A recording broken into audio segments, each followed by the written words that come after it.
Iran supreme leader ఖమేనీని గత నవంబర్లోనే చంపాలని నిర్ణయించుకుందని Israel రక్షణ మంత్రి తాజాగా వెల్లడించారు. కిల్ ఖమేనీ అంటూ ఇజ్రాయెల్ ప్రధాని నెతన్యాహు నవంబర్లోనే ప్లాన్ చేశారని స్పష్టం చేశారు ఆ దేశ రక్షణ మంత్రి ఇజ్రాయెల్ కాట్జ్. 6 నెలల్లోనే ఈ ఆపరేషన్ పూర్తి చేయాలని లక్ష్యంగా నిర్దేశించారని చెప్పుకొచ్చారు. గత శనివారం ఇజ్రాయెల్ అమెరికా దాడులు చేపట్టిన తొలి గంటలోనే ఖమేనీ చనిపోయాడని, ఒక దేశ అగ్ర పాలకుణ్ణి వైమానిక దాడిలో చంపేయడం ఇదే తొలిసారి అని వ్యాఖ్యానించారు.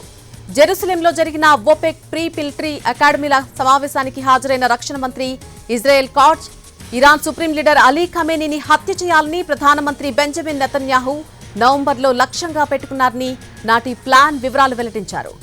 అసలైతే ఈ ఏడాది మధ్యకాలంలోనే బహుశా జూన్లో కిల్ ఖమేనీ ఆపరేషన్ చేపట్టాలని నిర్ణయించుకున్నామని, కానీ ముందుగానే అటాక్స్ చేశామన్నారు. అయితే ఇజ్రాయెల్ తన ప్లాన్ను అమెరికాతో అప్పట్లో వెంటనే పంచుకోలేదని వెల్లడించారు. అయితే డిసెంబర్ చివర్లో ఇరాన్లో ప్రభుత్వ వ్యతిరేక నిరసనలు చెలరేగడం, ఆందోళనలో పలువురు మరణించడంతో నెతన్యాహు, డొనాల్డ్ ట్రంప్ మధ్య చర్చలు జరిగాయన్నారు. ఆ చర్చల్లోనే కిల్ ఖమేనీ ప్లాన్ను త్వరగా అమలు చేయాలని నిర్ణయం తీసుకోవడం జరిగిందన్నారు మంత్రి కాట్జ్. ఇరాన్లో నిరసనలు హింసాత్మకంగా మారడంతో ఆ దేశం ఇజ్రాయెల్పై ముందస్తు దాడి చేస్తుందని, అమెరికా దళాలపై మిసైల్ అటాక్స్ చేపట్టొచ్చన్న ఆందోళనతోనే ఇరు దేశాలు ఉమ్మడి కార్యాచరణ ప్రణాళికను రూపొందించాయని చెప్పారు. జూన్ వరకు కాకుండా ముందుగానే ప్లాన్ అమలు చేయాల్సి వచ్చిందన్నారు.